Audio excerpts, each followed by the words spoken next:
आशा करता हूं आप सब बहुत अच्छे होंगे। मेरा नाम है सिद्धांत अग्निहोत्री। स्टडी ग्लोस पे आपका बहुत बहुत स्वागत है। दोस्तों, मैंने वैसे तमिलनाडु क्या मतलब आप समझिए कि मैंने 8-9 हज़ार के करीब लेक्चर्स लिए हैं, तो उसमें सब कुछ ही है ना।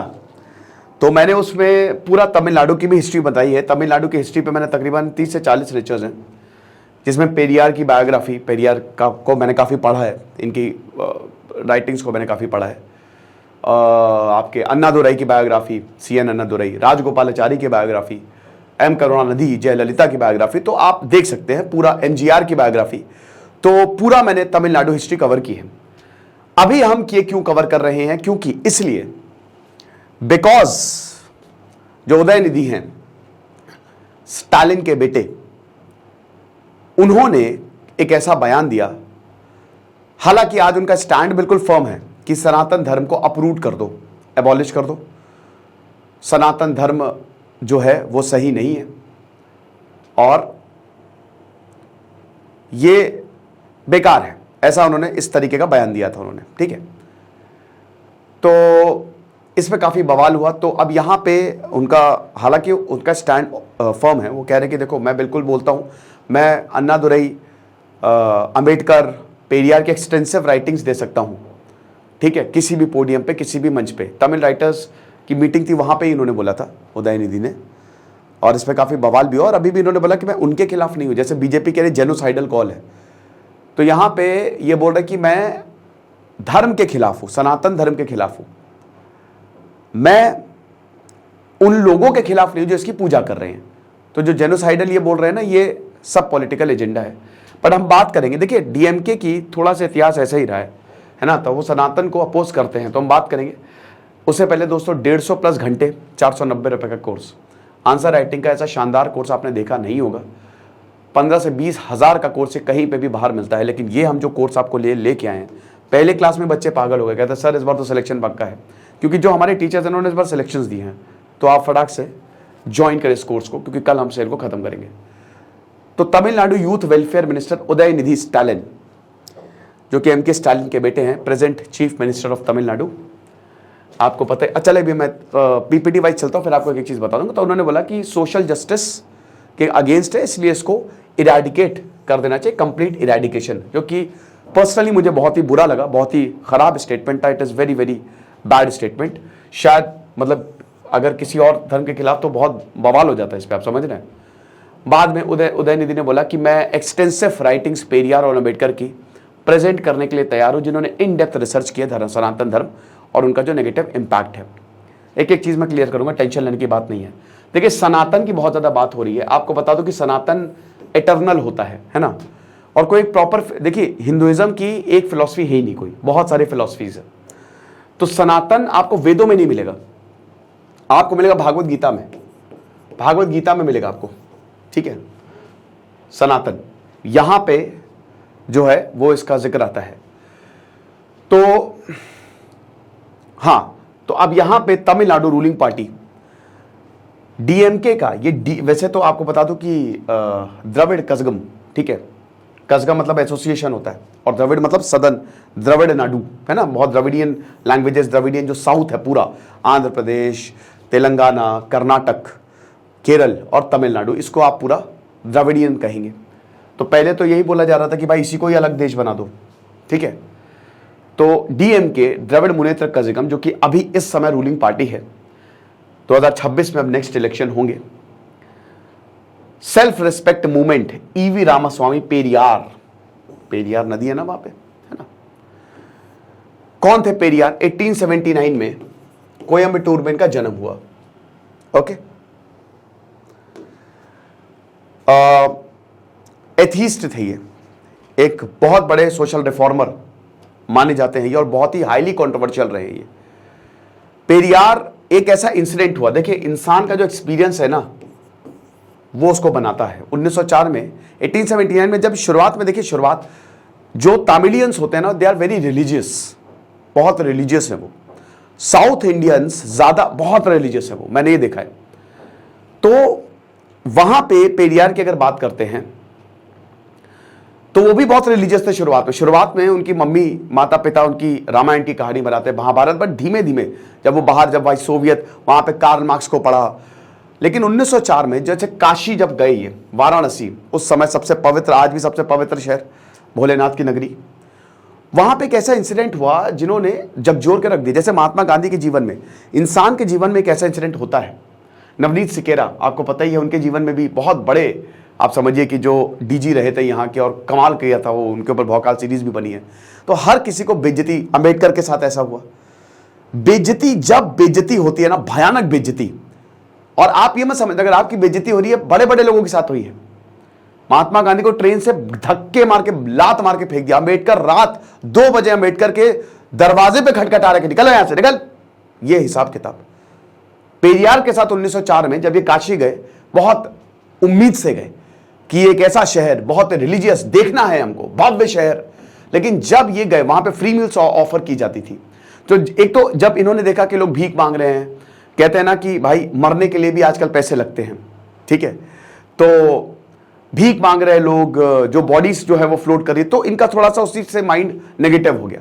फिर उसके बाद जब इनको बहुत ज्यादा भूख लगी, पैसे वैसे थे नहीं, और जब ये खाने गए तो ये ब्राह्मण नहीं थे, तो इसलिए इनको भगा दिया, क्योंकि वो सिर्फ ब्राह्मणों को ही जो है वो खाना था ये। तो वहां वो इंसिडेंट जो इनको, फिर उन्होंने जो पत्तल, जो जूठा खाना तो है ही है, वहां से उन्होंने खाया जो जूठे पत्तल होते हैं, उस मूवमेंट ने मतलब इनको पूरी तरीके से बदल के रख दिया। और ऐसा होता है, एक एक्सपीरियंस खराब, आपकी पूरी दिशा बदल जाती है।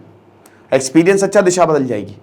एक शहर, एक इंसान बहुत अच्छा बताएगा, दूसरा इंसान बहुत खराब बता सकता है। It totally depends on your experience, ठीक है, कि आपका एक्सपीरियंस कैसा है।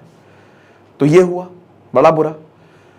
फिर इन्होंने कांग्रेस पार्टी ज्वाइन की, 1919 में इन्होंने कांग्रेस पार्टी ज्वाइन की।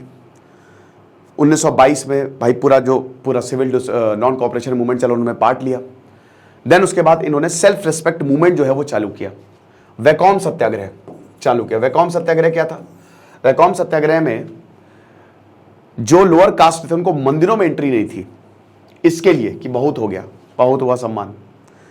सेल्फ रिस्पेक्ट मूवमेंट चालू किया। सेल्फ रिस्पेक्ट मूवमेंट वही जिसकी हम बात कर रहे हैं, कि ये वो मूवमेंट था कि जो उस समय सारी पोजीशंस ब्राह्मण्स के पास थी, सोशल स्टेटस कांग्रेस में सबसे हाईएस्ट पोस्ट ब्राह्मण्स के पास, तो उसके खिलाफ की जो लोअर लेवल है, जो लोअर कास्ट के लोग हैं, उनको राइट्स, उनकी सेल्फ रिस्पेक्ट सबसे ज्यादा जरूरी है, हर जगह उनको राइट्स दो। उसके लिए इन्होंने मतलब वहां पे जस्टिस पार्टी भी बनी, कांग्रेस छोड़ दी बाद में, इन्होंने जस्टिस पार्टी बनी। और बाद में सेल्फ रिस्पेक्ट मूवमेंट और जस्टिस पार्टी साथ में आके हम ये देखते हैं कि डीके द्रविड़ कजगम का जन्म होता है, ठीक है, और ये पूरी तरीके से एंटी ब्राह्मण थी। 1944 में एंटी कांग्रेस और एंटी आर्यन थी, और ये पूरा का पूरा मूवमेंट था। अब देखिए, पेरियार जो है वो द्रविड़ नेशन की बात कर रहे थे, और सनातन धर्म को ये बहुत टारगेट करते थे कि नहीं, ये इसमें बहुत ज्यादा खामियां हैं, बहुत ज्यादा दिक्कतें हैं, बहुत सोशल इविल्स हैं, तो द्रविड़ नेशन की पूरा अलग ही द्रविड़ नेशन बनाओ। सीएन अन्नादुरई, जो कि 1969 में बाद में जाके चीफ मिनिस्टर बने। इनफैक्ट 1937 में भी बहुत बड़ी घटना होती है, जब सी राजगोपालाचारी, क्योंकि आपको पता ही है कि 1935 में गवर्नमेंट ऑफ इंडिया एक्ट आया, उसके तहत इलेक्शंस हुए, तो 11 प्रोविंस थे ब्रिटिश के, सब जगह इलेक्शंस हुए, तो कांग्रेस हर जगह, 8 राज्यों में तो सीधा 8 प्रोविंसेस में कांग्रेस जीती। तो मद्रास प्रेसिडेंसी के सी राजगोपालाचारी जो हैं वो बने चीफ मिनिस्टर। और जब मैं आज मद्रास की बात कर रहा हूं ना, तो पूरा साउथ आप मान लीजिए, ठीक है। तो सी राजगोपालाचारी ने एक फैसला लिया कि हिंदी को कंपलसरी कर दो। अब हिंदी के लिए एंटी हिंदी, डीएमके ने एंटी हिंदी को लेकर बहुत ज्यादा आंदोलन चलाए हैं, ठीक है। तो वहां पे भी पेरियार ने अपोज किया कि हमारी लैंग्वेज तमिल है, द्रविडियंस लैंग्वेजेस हम बोलते हैं, हम हिंदी को एक्सेप्ट नहीं करेंगे, ओके। तो हम ये देखते हैं कि फिर सीएन अन्नादुराई जो है वो पेरियार से अलग हो गए। देखिए, इंडिपेंडेंट द्रविडियन नेशन की मांग कर रहे थे पेरियार, लेकिन अन्नादुराई ने बोला नहीं, हमको इलेक्टोरल पॉलिटिक्स में जाना पड़ेगा। तो आइडियोलॉजिकल डिफरेंस की वजह से 1949 में डीएमके का जन्म होता है। फिर उसके बाद 1972 में एमजी रामचंद्रन, बहुत बड़े फिल्म स्टार, इन्होंने एआईडीएमके बनाई, वही जयललिता वाली पार्टी, एआईडीएमके। 1969 में आपको पता है कि सीएन अन्नादुराई की मौत होती है, डेथ होती है, और एम करुणानिधि जो है वो कंट्रोल डीएमके का लेते हैं। और 1972 में आपको बता दूं कि डीएमके से स्प्लिट हो गए, एमजीआर ने एआईडीएमके बना दी, अलग हो गई, और 1987 तक एमजीआर चीफ मिनिस्टर रहे। एआईडीएमके ज्यादा भारी है, तमिलनाडु में एआईडीएमके का पलड़ा ज्यादा भारी है। जयललिता 2011 से 2021 तक हिला नहीं पाया था उनको, ठीक है, ये चीज है। अब एआईडीएमके ने काफी ये एंटी ब्राह्मण और ये वाला जो रैशनलिस्ट वाला एजेंडा था इसको कम किया, ठीक है, बहुत कम किया, और ये वेलफेयर स्टेट की बात करने लगे, और तमिलनाडु काफी ज्यादा उस समय डेवलप भी हुआ। अब हम व्यूज बताते हैं कि देखिए पेरियार के व्यूज, भाई हम सबको पता है कि पेरियार का सबसे ज्यादा कंट्रोवर्शियल जब उन्होंने मूर्तियां जलाई थी भगवान राम की, है ना, वो बिल्कुल एथीस्ट थे और बिल्कुल भी धर्म को नहीं मानते थे। रामचंद्र गुहा बताते हैं मेकर्स ऑफ इंडियन स्टेट में, तमिलनाडु महाराष्ट्र में, कि ये लिखते हैं, ठीक है, रामचंद्र गुहा ने ये किताब में लिखा है कि जो ब्राह्मण थे उन्होंने ब्रिटिश रूल का अर्ली एडवांटेज लिया, उन्होंने अंग्रेजी सीखी, वो लॉयर्स बने, टीचर्स बने, डॉक्टर्स बने, क्लर्क्स बने, कांग्रेस पार्टी में भी सबसे ऊपर वही थे। देखो ब्राह्मण्स की खासियत क्या है आप ये समझो, ब्राह्मण्स आपसे लड़ेंगे नहीं, और इसमें कोई बुराई भी नहीं है। ब्राह्मण्स पूरी नॉलेज लेंगे, प्रॉपर तरीके से रिसर्च करेंगे, और उसके बाद वो आप में ही चले जाएंगे, भाई लड़ो नहीं, आओ हमारे साथ हो जाओ, और आपको ही अपने जैसा बना देंगे, ठीक है, ये होता है।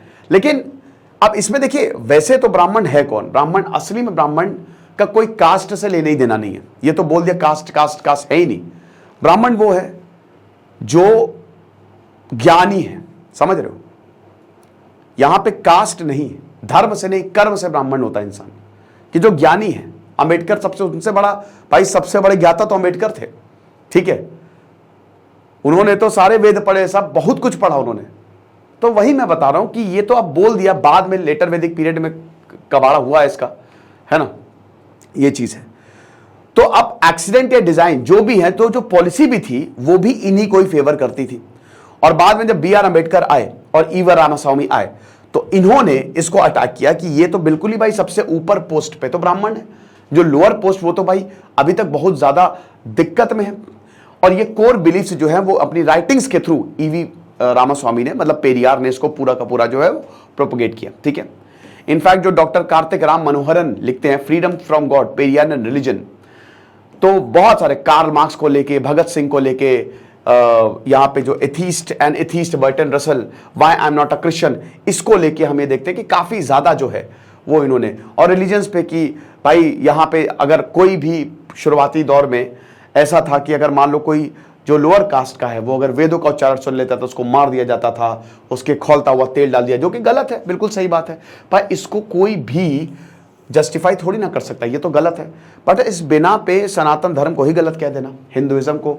देखिए एक तो आपको मैं बता दूं ना कि ये वाइड है, सबसे बड़ी बात है ये बदलता है। याद रखिए कि उस समय जमाना बहुत अलग था और आज जमाना बहुत अलग है, तो जमाने के हिसाब से हमारा धर्म बदला है, ये बिल्कुल सही है। और ये हर धर्म के साथ प्रॉब्लम रही है कि धर्म को इंटरप्रेट कैसे किया जा रहा है। 6 से 14 सेंचुरी क्रिश्चियनिटी ऑटो डाफे, लोगों को जला दिया जाता था, कॉपरनिकस तो अपनी किताबें पब्लिश नहीं कर पाएंगे। इस्लाम में अभी तक ये प्रॉब्लम है कट्टरपंथ की कि आप कुछ भी बोल दो, यही अगर कहीं पे अगर मान लीजिए कहीं निकल गया होता तो बुरी हालत हो जाती इस बार उदयनिधि की, अगर उन्होंने किसी और धर्म को टारगेट कर दिया होता। तो वही मैं बता रहा हूँ। और हिंदुइज्म में सबसे अच्छी बात यह है कि उसमें बहुत वाइड है वो धर्म, आपको पता है, ठीक है, बहुत ज्यादा वाइड है, बहुत सारी चीजें हैं उसमें, कुछ जगह गलत भी है। अब इन चीजों को बिल्कुल कौन सही ठहरा सकता है भाई, ये बिल्कुल गलत है। जो कास्ट का डिवीजन हुआ है बाद में, जो हम धर्म कांडी कर्म कांडी से हट के धर्म या कास्ट कांडी हो गए हैं, ये बहुत खराब हुआ, ये नहीं होना चाहिए था, बिल्कुल गलत है ये, ठीक है। तो वही बता रहे कि ये जो पेपर्स लिखे गए हैं तो नॉन ब्राह्मण्स अनटचेबल कास्ट को लेके, इसमें सीधा सीधा इन्होंने अटैक किया। और उसमें भी इन्होंने बोला कि सबसे पहले अगर हमको हिंदुइज्म को सबसे पहले डिस्ट्रॉय करना पड़ेगा अगर हम इक्वालिटी और सोशलिज्म चाहते हैं। ये इनके स्टेटमेंट, ये पेरियार के वक्तव्य थे।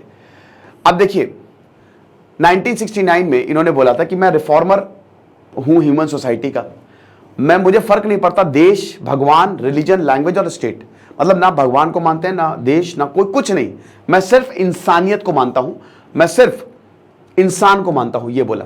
सीएन अन्नादुराई ने थोड़ा सा एक कह सकते हो कि ठीक स्टांस लिया, मतलब एक थोड़ा सा वार्म स्टांस, कि उन्होंने कहा कि देखो मैं नहीं बोलता हूं भगवान गणेश की, मैं ना ही भगवान गणेश की मूर्ति को तोड़ूंगा और ना ही नारियल चढ़ाऊंगा।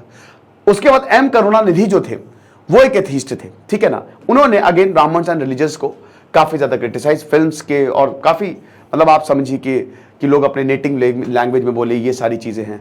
सबसे फेमस कोट तो यही है पेरियार की कि कोई भगवान है ही नहीं, जिसने भगवान को बनाया है वो फूल है, जो इसको प्रोपोगेट करता है वो स्काउंड्रल है, और जो वर्शिप करता है वो बारबेरियन है।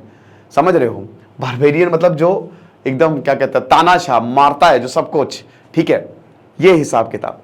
तो ये सारी चीज़ें जो हैं ये पेरियार ने बताई, और अपनी स्पीचेस में उदयनिधि ने भी यही बोला कि सनातन धर्म ने औरतों के साथ क्या किया। उन्होंने औरतों को मतलब एक बहुत ही खराब सिचुएशन में ला के खड़ा कर दिया।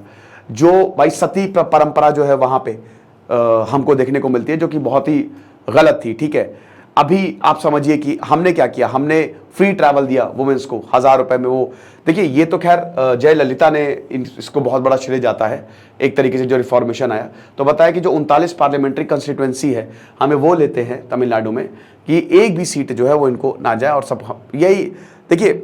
अब ये सारी चीज़ें तो बोल दी हैं, लेकिन जैसा कि हमने बताया कि अगर आप हिंदुइज्म पढ़ोगे, अगर आप सनातन, किसी ने भी अगर उसको थोड़ा सा भी पढ़ा है, कुछ की मैं बात देखिए, कुछ जगह तो बिल्कुल सही बात है, डिस्क्रिमिनेशन दिखता है, लेकिन यही खासियत है सनातन की कि आपको बहुत चीज़ें हैं, देयर आर मेनी फिलॉसफीज, बहुत सारी ऐसी चीज़ें जो सही चीज़ें बताती हैं, और यहाँ पे शास्त्रार्थ है, ठीक है, कि अगर कुछ गलत है तो हम वो मानने के लिए तैयार हैं।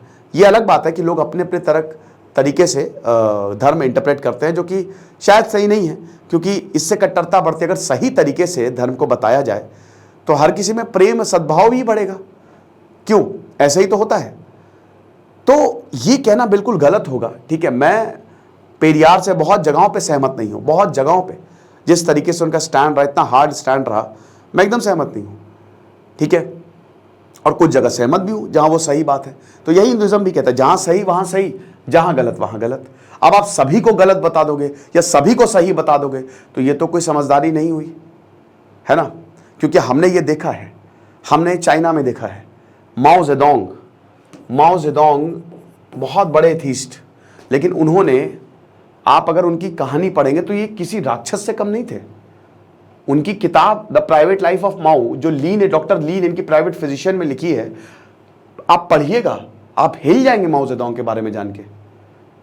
वर्जिन लड़कियां चाहिए थी, ये नहाते नहीं थे तो वर्जिन लड़कियों के साथ सेक्स करते थे ये, और पूरी इकोनॉमी बर्बाद कर दी थी माओ जेडोंग ने। ये तो भला हो डेंग ज़ियाओपिंग का, जो आ गए और उन्होंने चाइना को रिफॉर्म कर दिया, है ना, वरना माओ ने तो पूरे चाइना को बर्बादी कर दिया था एक तरीके से। तो ये चीज है। अभी देखो, सबसे बड़ी बात, सबसे जरूरी बात क्या है, एक तो जो इंटरप्रिटेशन है वो सही हो, जो सही है वो सही है, जो नैतिकता का पाठ है वो बिल्कुल पता होना चाहिए। भागवत गीता जैसी बहुत ही मतलब जो इतने ज्ञान की, जो भी नैतिकता की बात करे वो बताना चाहिए, लोगों को बताना चाहिए, बच्चों को बताना चाहिए, बहुत ज़रूरी है, ठीक है, कि लोग ध्यान की तरफ जाए। आजकल वेस्ट बहुत ध्यान की तरफ जा रहा है, क्योंकि आज हम बहुत ज़्यादा परेशान इसीलिए हैं। हम अपनी इंद्र, देखिए ध्यान योग ये आपको कंट्रोल रखता है, और ये बिल्कुल हमारे सनातन ने ही दिया है। अब फिर से मैं बोलूँगा कि सनातन वेदों में नहीं, मैंने क्या बताया, अब कोई यूनिवर्सल डॉक्ट्रिन है ही नहीं हिंदुइज्म की, वो तो एक सोच है, वो है, था, हमेशा रहेगी। आपको जीवन कैसे जीना है बस वो ये बताता है, जो नाम ही है Sanatan, law, eternal law. What is the law, क्या है, सूत्र क्या है, ये चीज है। वो वही है ना कि अलग गलत। अब भाई सती को कोई जायज नहीं ठहरा सकता, औरतों की कंडीशन बिल्कुल ये बहुत ही गलत है, लेकिन इसमें बहुत सारे फैक्टर्स जो है वो इंक्लूडेड हैं, समझ रहे हो, ये चीज है। तो फिलहाल तो ये मैंने आपको सोचा कि ये बताओ कि ऐसा इतिहास था, और आप हमारे आंसर राइटिंग कोर्स को जरूर अवेल करें, आपको बहुत ज़्यादा फायदा होगा। दिस इज सिद्धांत अग्निहोत्री साइनिंग ऑफ।